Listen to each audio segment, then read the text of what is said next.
للشاعر سعيد شحاتة. بالأيادي الطاهرة والروح النبيلة، بالقلوب الطيبة الصبرة الأصيلة، بالعيون المليانين فرح ومحبة، اكتبوا للعامل جملة تكون مفيدة، جملة تشبه تسلم الروح العنيدة. اكتبوا للعامل قصيدة تكون طويلة مليانة بالمعاني والصور الجميلة، والطيور فوق عيدان الخميلة تفرش النور على وجه البسيطة.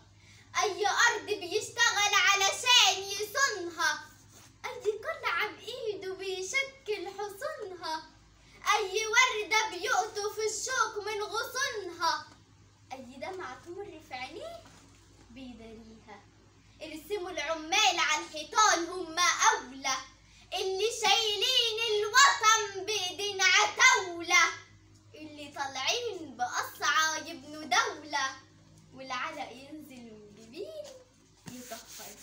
بالأيادي الطاهرة أوطانك تزهر، كف في إيد عمالنا أطهر حاجة فينا، المباني والمصانع بكفوفهم بنينا. نعترف بفضلهم، نعترف بفضلهم دايما علينا، نعترف بفضلهم دايما علينا.